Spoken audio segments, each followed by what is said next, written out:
하나님의 말씀은 요한 1서 1장 1절에서 4절입니다. 태초부터 있는 생명의 말씀에 관하여는 우리가 들은 바요, 눈으로 본 바요, 자세히 보고 우리의 손으로 만진 바라. 이 생명이 나타내신 바 된지라. 이 영원한 생명을 우리가 보았고 증언하여 너희에게 전하노니 이는 아버지와 함께 계시다가 우리에게 나타내신 바 된 이시니라.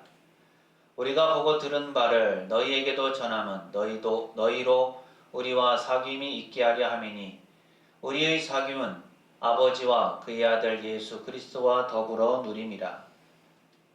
우리가 이것을 쓰면 우리의 기쁨이 충만하게 하려 함이라. 아멘. 오늘도 예배 참여하신 모든 분에게 하나님의 은혜와 평강이 늘 함께 하시기를 바랍니다. 우리는 오늘 이 시간 예배하기 위해서 모였습니다. 예배는 하나님께 드려지는 것이죠. 우리가 신앙생활을 하면서 가장 중요하고도 기본적, 근본적인 출발점이 되는 것이 바로 예배입니다. 그래서 오늘은 그 예배의 의미에 대해서, 그리고 우리가 어떤 예배를 드려야 하는가에 대해서 함께 살펴보려고 합니다. 혹시 여러분도 경험해 보셨는지 모르겠지만 예전에는 이런 일들이 있었어요. 교회에서 예배를 드리는데 어린이가 떠들고 장난치고 할 때 어떻게 할까요? 선생님이 달래보기도 하고 뭐 꾸짖기도 하고 타이르기도 하다가 경고성으로 이렇게 얘기를 합니다. 너희들 그렇게 또 떠들면 또 예배한다. 이 말을 들은 아이들은 기겁을 하고 예배에 집중하려고 노력을 합니다. 여러분 중에서도 이런 경험 있으신가요? 어떻습니까? 이것이 과연 좋은 모습일까요? 이것은 잘못된 가르침이죠. 왜 그렇습니까? 어린아이로 하여금 예배에 대해서 부정적인 생각을 갖게 만들기 때문입니다. 물론 예배가 항상 기쁘고 즐겁고 행복한 것은 아니죠. 어린아이에게 있어서는 때로는 힘들고 어려운 것이 예배입니다. 말씀을 잘 듣는 것이나 또 기도에 집중하는 것이나 찬양과 율동을 하는 것, 이런 여러 가지 예배에서 갖춰야 될 모습들을 갖춰가는 것이 어린 아이들에게는 쉽지 않습니다. 하지만 그렇다고 해서 그런 예배가 아이들이 생각할 때에 징계나 벌처럼 느껴진다면 어떻게 될까요? 당연히 좋지 않은 영향을 미칠 수밖에 없습니다.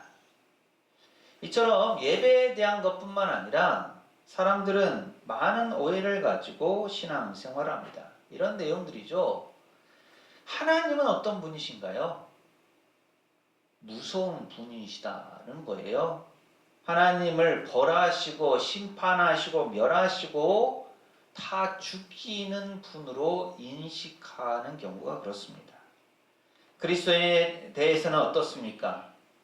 왜 그리스도인들은 의인이라고 하면서 의롭지 못한 삶을 사는 걸까?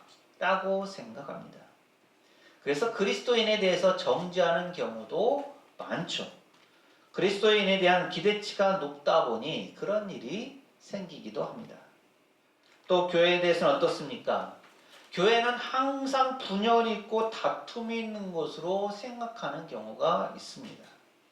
또 교회 일에 헌신하거나 헌금을 하거나 봉사를 하는 것도 왜 해야 하는지 잘 이해하지 못하고 교회에 미쳤다라고 생각하는 경우들도 있다는 거죠.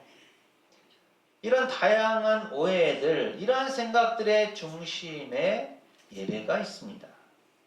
왜 이렇게 생각하고 또 이렇게 오해를 하는 걸까요? 이렇게 여러 신앙생활이나 예배에 대해서 오해하는 것은 자기의 생각이나 자기의 상황, 자기만의 지식이나 경험 등이 기준이 되기 때문이죠. 그렇기 때문에 우리는 예배를 바로 알아야 합니다. 예배에 대해서는 말씀에서 가르쳐 주시는 대로 예배할 수 있어야 하죠. 그랬을 때 우리가 하나님께 온전히 드려지고 하나님의 뜻을 예배를 통해서 이루어 갈 수가 있습니다. 우리 앞뒤 좌우에 계신 분들하고 이렇게 인사하실까요? 하나님을 잘 알아갑시다. 하나님을 잘 알아갑시다. 한 번 더 하시죠. 하나님을 바르게 예배합시다. 하나님을 바르게 예배합시다. 그럼 예배는 과연 무엇일까요? 여러분이 생각하는 예배는 어떤 모습입니까? 흔히 예배를 어떤 종교 의식이나 행사로 여기는데 그렇지 않습니다. 예배는 하나의 종교 의식이나 행사가 아니죠. 또 어떤 순서는 더더욱 아닙니다. 주보에 예배 순서가 나와 있긴 하지만 그 주보에 나와 있는 순서가 예배의 진리는 아니죠. 예배의 순서를 바꾸어서 자유롭게 예배할 수 있습니다. 그래서 교회마다 예배의 순서가 비슷해 보이긴 하지만 다 똑같지 않은 이유는 예배가 순서가 중심이 아니기 때문에 그렇습니다.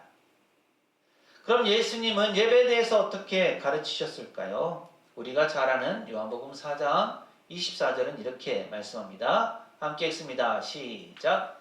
하나님은 영이시니 예배하는 자가 영과 진리로 예배할지니라. 아멘. 하나님을 예배할 때 영과 진리로 예배해야 한다고 예수님은 말씀하십니다. 예전 성경인 개역 한글 성경에서는 신령과 진정으로 예배한다라고 했죠. 이 신령의 원 의미가 영 안에서이고요. 진정으로의 원 의미가 진리 안에서입니다. 그래서 우리가 보는 말씀 그대로 영 안에서 그리고 진리 안에서 예배해야 합니다. 영 안에서 예배한다라는 것은 성령님께서 함께 하신다는 의미이죠. 하나님은 영적인 존재이시기 때문에 우리가 영으로 예배해야 하고 또 하나님의 영이신 성령님께서 함께하는 예배여야 합니다. 그리고 진리는 예수님을 가리킵니다. 성경에 나와 있는 많은 내용들, 그 내용들이 가리키는 진리는 바로 예수님이시죠. 예수님께서는 누가복음에서 율법이나 선지서나 시편이 자신에 대해서 기록한 책이라고 말씀하십니다. 그래서 진리신 예수님 그리고 성경에 기초한 예배가 되어야 한다는 것입니다. 그래서 예수님께서는 이 요한복음 4장 24절의 말씀을 통해서 예배의 정신, 예배의 본질에 대해서 언급하셨습니다. 중요한 것이 무엇일까요? 어떠한 형태의 예배이냐 하는 것보다 더 중요한 것이 영과 진리로 예배하고 있느냐 하는 것입니다. 즉 하나님의 영이신 성령님의 인도하심 가운데 진리이신 예수 그리스도를 중심으로 한 예배가 드려지고 있느냐 하는 것이죠. 그 안에서 우리가 영이신 하나님께 영적인 존재로 나아가는 것이 바로 예배입니다. 이 예배에 대해서 사도 바울이 가르쳐준 내용도 있습니다. 빌립보서 3장 3절은 하나님의 성령으로 봉사하며 그리스도 예수로 자랑하고 육체를 신뢰하지 아니하는 우리가 곧 할례파다 라고 말씀하죠. 그러니까 진정한 할례파, 하나님의 백성된 사람들이 어떤 사람인가를 얘기하는데 그 안에 예배의 의미가 담겨 있습니다. 하나님의 성령으로 봉사한다. 여기서 봉사라는 것이 사역을 의미하기도 하지만 본질적으로는 예배를 뜻합니다.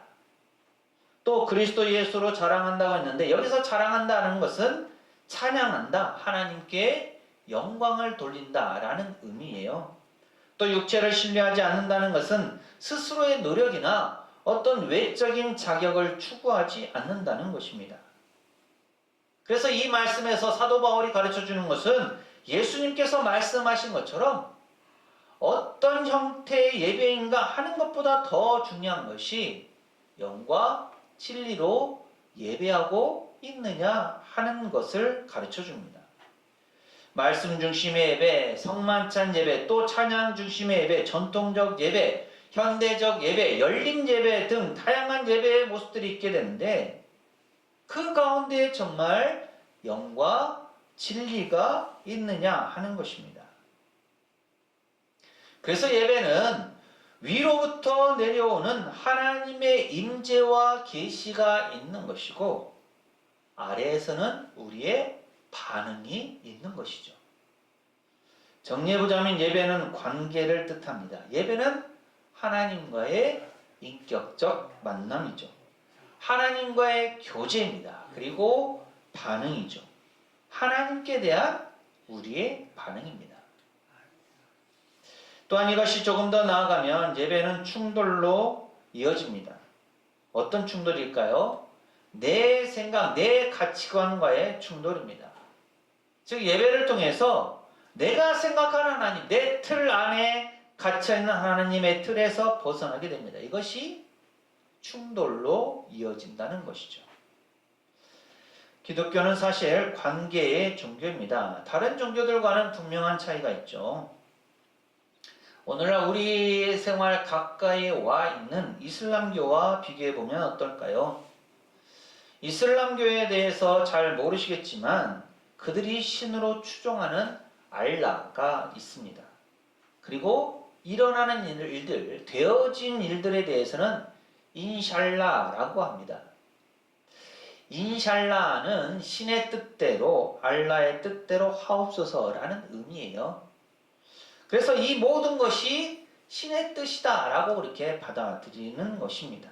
어떻게 보면 좋아 보이기도 하고 정말 신앙적인 모습으로 보일 수도 있겠지만 그 내용을 들여다보면 명령과 복종, 즉 일방적인 명령에 대한 복종만 있을 뿐입니다. 쉬운 예로 교통사고를 당한 그 교통사고 현장에서도 이것은 신의 뜻이다 라고 하면서 그냥 받아들이는 거예요. 왜 이런 일이 일어나게 되었는지 원인을 파악하거나 책임을 묻거나 이후에 이런 일이 일어나지 않도록 방지 대책을 세우는 것보다 그것에는 그다지 힘을 쏟지 않습니다. 그냥 신의 뜻이라고 받아들이는 거예요. 언뜻 보면 신앙이 좋아 보이지만 사실 이런 모습은 바른 신앙이라고 할 수가 없습니다. 상하 복종의 관계만이 있는 것이 이슬람교의 모습이죠. 또 샤머니즘은 어떻습니까? 어떤 대상을 향한 일방적인 강구가 있고 또 조종과 협박이 있고 또 그에 따른 두려움도 있습니다. 하지만 그 안에서 가장 큰 우상은 바로 자기 자신입니다. 즉 표면적으로는 어떤 대상, 어떤 신적인 대상을 의지하는 것처럼 보이지만 실제로는 자기 자신이 주인이 되는 거예요. 자기 자신을 위해서 뭔가를 하려고 하는 겁니다. 이것이 샤머니즘이죠. 그런데 기독교는 그렇지 않습니다. 기독교는 관계의 종교이죠. 오늘 본문의 말씀이 이 사실을 잘 가르쳐 줍니다. 오늘 말씀은 우리에게 예배가 사귐이다는 것을 가르쳐 주죠. 오늘 우리가 읽은 요한 1서 1장 3절은 이렇게 말씀합니다. 함께 읽습니다. 시작. 우리가 보고 들은 바를 너희에게도 전함은 너희로 우리와 사귐이 있게 하려 함이니 우리의 사귐은 아버지와 그의 아들 예수 그리스도와 더불어 누림이라. 아멘. 오늘 말씀은 요한 1서를 기록한 목적을 밝히는데요. 그것은 우리의 기쁨이 충만하게 하려 함이라고 말합니다. 그리고 그 기쁨은 우리와 너희의 사귐으로 인한 것이죠.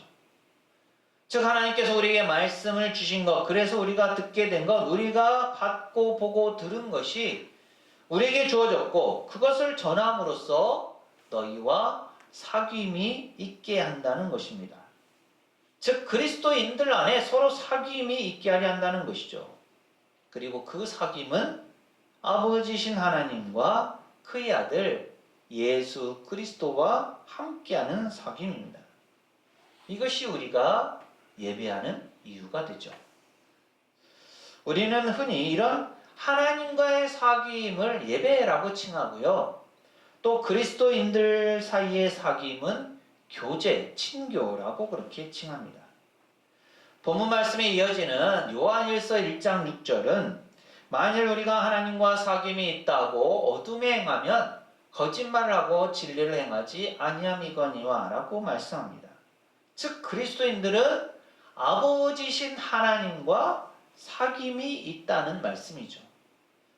또한 고린도전서 1장 9절을 보면 너희를 불러 그의 아들 예수 그리스도 우리 주와 더불어 교제하게 하시는 하나님은 미쁘시도다 라고 말씀합니다. 즉 그리스도인들은 예수 그리스도와 교제, 사귐이 있다는 말씀이죠. 또 고린도후서 13장 13절은 주 예수 그리스도의 은혜와 하나님의 사랑과 성령의 교통하심이 너희 무리와 함께 있을지어다 라고 말씀합니다. 즉 그리스도인들은 성령님과의 교통, 사귐이 있다는 말씀이죠. 이렇게 예배는 하나님과의 사귐, 즉 성부 하나님과의 사귐, 성자 예수님과의 교제, 성령 하나님과의 교통, 곧 삼위일체 하나님과의 사귐이라고 할 수 있습니다. 이 예배를 무엇에 비유할 수 있을까요? 예배는 연애하는 사람들의 관계와 유사합니다. 연애하는 사람들이 만나면 어떻게 합니까? 즐겁고 행복한 시간을 보내겠죠. 연애를 하면서 시간을 잴까요? 아, 만난 지 30분이 되었구나. 만난 지 1시간이 됐구나. 물론 만남의 시간이 너무나 짧게 느껴져서 시간이 정말로 빨리 지나간다는 차원에서 시간을 잴 수도 있겠지만 연애하는 중간에 시간을 보지는 않습니다. 만일 연애를 하는 중간에 자꾸 시간을 보게 된다면 상대방의 마음은 어떨까요? 연애하는 사람은 편하게 만나고 또 말이 많아집니다. 때로는 눈으로 말하기도 하고 또 손을 잡기도 하고 뛰기도 하고 또 춤을 추기도 합니다. 미소가 끊이지 않고 누구나 알아차릴 만큼 행동에 변화가 있습니다. 무엇을 의미합니까? 그만큼 역동적이다라는 의미입니다. 예배도 마찬가지예요. 예배는 역동적입니다. 그것은 하나님께서 역동적인 분이시기 때문이죠. 창세기 3장 8절은 이렇게 말씀합니다. 함께 읽습니다. 시작. 그들이 그날 바람이 불 때 동산에 거니시는 여호와 하나님의 소리를 듣고 아담과 그의 아내가 여호와 하나님의 낯을 피하여 동산 나무 사이에 숨은지라. 아멘. 하나님께서 어떤 분이십니까? 한 곳에 머무시는 분이 아닙니다. 움직이는 분이시죠. 거니신다라는 겁니다. 하나님은 하나님의 말씀을 거스르고 불순종하고 죄악을 저지른 아담과 하와, 숨어있는 그 아담과 하와를 찾아다니는 분이십니다. 그래서 예수님께서도 요한복음에서 하나님 아버지께서 자기에게 예배하는 자들을 찾으신다라고 말씀하셨죠. 우리는 하나님과 어떤 관계에 있습니까? 아담과 하와는 하나님께 죄를 지은 죄인이었지만 하나님은 그런 사람들까지도 찾아가셨습니다. 오늘도 그 하나님께서는 하나님께 온전히 예배하는 사람들을 찾으십니다. 하나님은 모세를 가리켜 출애굽기 33장 11절 상반절에서 자기의 친구와 같다, 친구라고 말씀하셨고, 이스라엘을 가리켜서는 이사야 41장 8절에서 벗이라고 하셨습니다. 예수님도 제자들을 향해서 요한복음 15장 15절에서 내가 너희를 친구라고 한다라고 말씀하셨죠. 그러니까 이러한 표현들, 친구나 벗, 이런 표현은 우리를 향하신 하나님의 사랑의 표현입니다. 그 하나님은 늘 우리를 찾아오시고 우리를 만나주시고 우리와 교제하기를 원하시는 분이십니다. 우리는 하나님과 온전히 교제했던 한 사람을 압니다. 그 사람은 에녹이죠. 에녹의 삶은 역동적인 하나님과 통행하는 삶이었습니다. 무려 300년 동안 하나님의 친구로 지냈습니다. 그는 하나님과 동행하였고 예배하는 삶을 살았죠.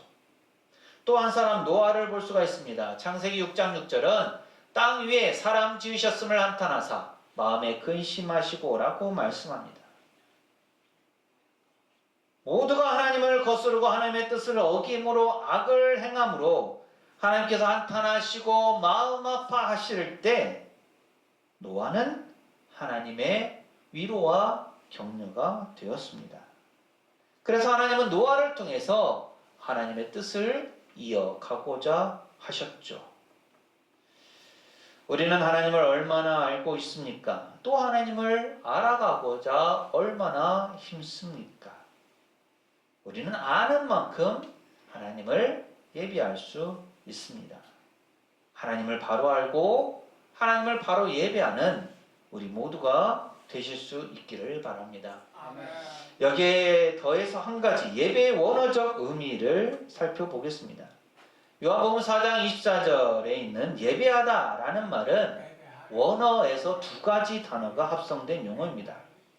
프로스라고 하는 무엇을 향하여 라는 단어와 쿠네오라고 하는 키스하다 라는 단어가 합쳐진 말이죠. 특별히 쿠네오, 키스하다 라는 단어는 주인의 손을 핥는 개처럼에서 유래하였습니다. 애완견이나 반려견을 혹시 키워보셨습니까? 외출했다가 집에 들어오면 어떻습니까? 강아지들 달려와서 꼬리를 흔듭니다. 기뻐 반겨 맞아주는 거죠. 또 무릎을 꿇고 대기하기도 합니다. 또 손을 핥습니다. 이렇게 애완견, 반려견이 주인 앞에서 행하는 모습에서 쿠네오가 유래되었다는 거죠. 그래서 이런 모습에서 유래한 예배한다라는 용어는 엎드리다, 무릎을 꿇다, 이마에 땅을 대다는 의미를 가집니다. 누구 앞에 엎드리고 무릎을 꿇고 이마를 땅에 댑니까? 바로 전능하신 하나님, 천지를 창조하신 하나님, 만물을 주관하시고 역사를 인도하시는 하나님이십니다. 그 하나님 앞에 겸손하게 엎드리는 것, 무릎을 꿇는 것, 이마를 땅에 대는 것, 이것이 하나님을 온전히 예배하는 사람의 모습입니다. 단순히 엎드려 무릎을 꿇고 이마를 땅에 대기만 합니까? 아닙니다. 또한 그 하나님 앞에서 만남을 기뻐하고 즐거워하며 하나님의 이름을 높이고 하나님께 영광을 돌리는 것이 예배하는 사람의 모습입니다. 이렇게 예배의 원어적 의미는 예배가 얼마나 역동적인지, 하나님과의 만남을 얼마나 기대하고 또 기뻐하고 즐거워하고 반가워하는지, 또한 예배를 통한 하나님과의 사귐이 얼마나 중요한지를 우리에게 가르쳐 줍니다. 오늘 우리의 예배는 어떻습니까? 하나님 보시기에 기뻐하실 만한 하나님께 온전한 예배를 드리고 있습니까? 우리의 몸과 마음과 뜻과 정성을 다하는 영과 진리로 드리는 예배입니까? 예배 가운데 하나님과의 온전한 사귐이 있습니까? 하나님을 더 잘 알아가고 하나님과 더 친밀한 관계를 맺어가고 있습니까? 또 그 하나님 앞에 자신의 모든 것을 내려놓고 무릎을 꿇고 종이 주인 앞에 엎드리듯이 그렇게 하나님 앞에 나아갑니까? 그리고 이런 하나님과의 만남으로 인한 감사와 기쁨, 즐거움이 우리 예배 가운데 충만합니까? 오늘 하나님께서 우리에게 가르쳐 주신 그 놀라운 역사를 기대하면서 예배할 수 있기를 바랍니다. 그래서 날마다 주님과의 만남, 주님과의 사귐, 주님과의 교제로 인해 주님의 은혜와 사랑 안으로 더 깊이 들어가는 우리 모두의 신앙과 삶이 되시기를 간절히 소망합니다. 기도합니다. 예수님은 저희에게 영과 진리로 예배하라고 하셨습니다. 하나님은 지금도 하나님을 온전히 예배하는 사람을 찾으십니다. 오늘 저희로 하여금 예배는 관계이고 하나님과의 사귐임을 알게 하심을 감사드립니다. 하나님의 말씀을 통해서 저희가 하나님을 잘 알아가게 하시고 그로 인해 하나님을 바르게 예비하게 하옵소서. 아멘. 삼일째 하나님과의 사귐을 잘 이어가게 하시고 역동적인 분이신 하나님 앞에 겸손하게 엎드릴 뿐만 아니라 기뻐 즐거워하며 찬양하는 예배자가 되게 하옵소서. 아멘. 간절함과 사모함을 가지고 하나님 앞에 나와 예배하는 만큼 아니 그보다 더한 기쁨과 감사와 은혜로 충만한 예배의 시간들이 되게 하옵소서. 아멘. 예수님 이름으로 기도합니다. 아멘. 아멘. 하나님은 오늘도 하나님께 영과 진리로 예배하는 사람을 찾으십니다. 하나님은 삼위일체 하나님과의 온전한 사귐입니다. 사랑하는 새송교회 교우 여러분, 하나님을 더 잘 알아가고 하나님과의 사귐을 잘 이어가십시오. 우리가 하나님을 바르게 예배할 때 하나님의 은혜와 기쁨이 우리 안에 충만합니다. 주님께서 주시는 이 말씀을 품고 세상으로 나가십시오. 하나님께서 우리와 함께 하십니다. 지금은 우리 주님 예수 그리스도의 은혜와 아버지 하나님의 무한하신 사랑하심과 보혜사 성령님의 충만 교통하심이 하나님을 더 잘 알아가고 하나님을 바르게 예배함으로 하나님께서 주시는 은혜와 기쁨으로 충만하기를 소망하는 새송교회 모든 교우들 가정과 삶과 생업과 사역 위에 이 한 주간의 모든 생활 가운데 특별히 새 출발을 하는 새로운 가정 위에 그리고 우리 교회 위에 영원토록 함께 하시기를 간절히 축원하옵나이다. 아멘.